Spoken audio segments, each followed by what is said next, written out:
奥斯卡奖提名今天揭晓，艾方索·科朗 （Alfonso Cuarón） 执导的半自传电影《罗马》（Roma） 及黑色幽默惊悚历史传记式剧情片《争宠》（The Favorite） 各获10项提名居首。歌舞爱情剧情片《一个巨星的诞生》（A Star Is Born） 以及美国前副总统钱尼 （Dick Cheney） 的传记电影《为富不仁》（Vice） 各获得8项提名。超级英雄电影《黑豹》（Black Panther） 则是获得7项提名。截至目前，岁末至年初的颁奖季有些出人意表，奖项分布在各类影片之间。今天奥斯卡奖提名揭晓，让小金人的竞逐变得较为清晰。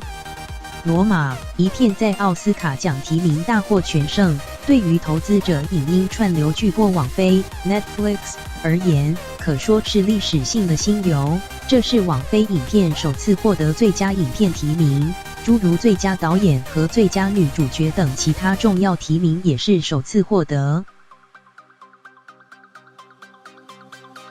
这部黑白片同时得到最佳女配角、最佳外语片以及其他多项提名。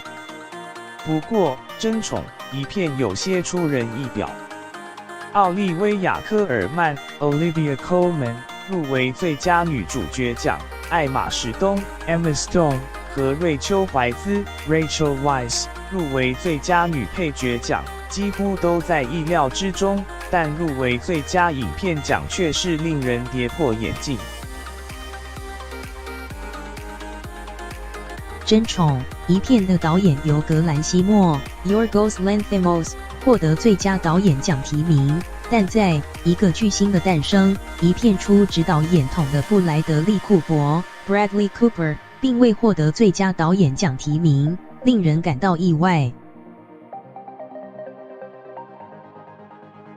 一个巨星的诞生赢得最多大奖提名，其中包括4个表演奖中的3个项目，分别是布莱德利·库珀入围最佳男主角提名，女神卡卡 Lady Gaga 入围最佳女主角提名，以及山姆·艾略特 Sam Elliott入围最佳男配角提名。第91届奥斯卡奖颁奖典礼预定2月24日在好莱坞举行。中央社